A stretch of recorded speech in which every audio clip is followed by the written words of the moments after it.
Given apologises for Holocaust remark from a BBC Sport article online.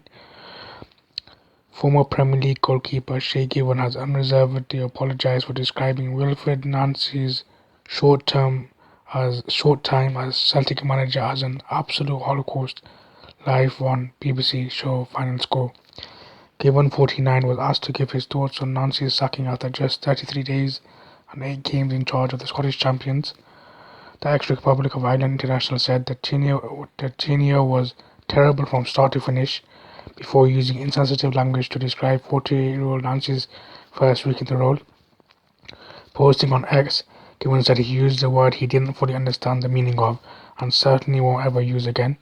He added, "We all have areas of ignorance in our knowledge, and I hope to use this as an opportunity to become better educated going forward. I am genuinely mortified and apologize unreservedly to everyone offended and will be donating my fee from today's show to the Holocaust Educational Trust." Final Score presenter Jason Mohammed apologized later on in the show for the inappropriate language used. The article goes on for a little further, but it's something, firstly, I'd say quite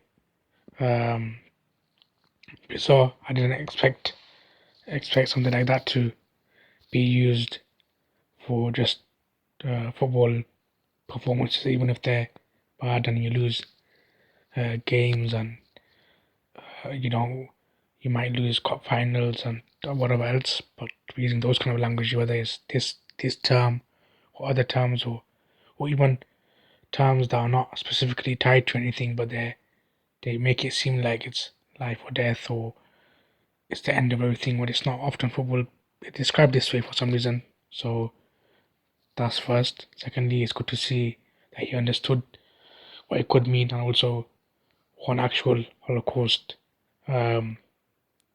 is, and describing things like this make it seem trivial if you're going to describe just losing football games.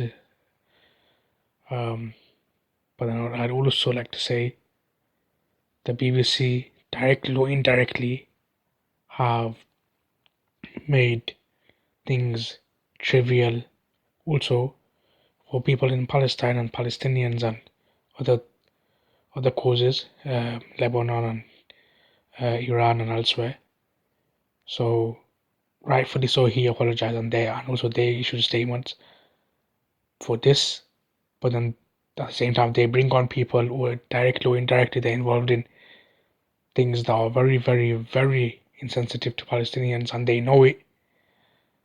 But it seems like it's only when one community seems to be affected, then statements need to be immediately released. But at other times, not a word. It shows their further double standard and lack of sincerity to all of their viewers. Not just when it's affecting selective parts of our viewership, we will issue statements, but other times we will be silent. And this shows you, unfortunately, in society, there's selective outreach and selective anger at certain things. Also, many people have described, including Jewish people, have described what's happening in Palestine, in particular Gaza, as a Holocaust. Many people have described it as a genocide. When we were calling it a genocide, nobody believed us. No, people almost dismissed it like, what are you on about? You needed people of expertise to tell you that it's a genocide for people to accept it as a genocide, even though you're seeing it with your eyes. And when you did accept it, it'd been months later.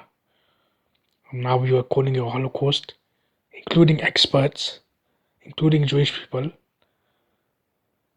People are not accepting it. So when you accept it months later, when it goes beyond this,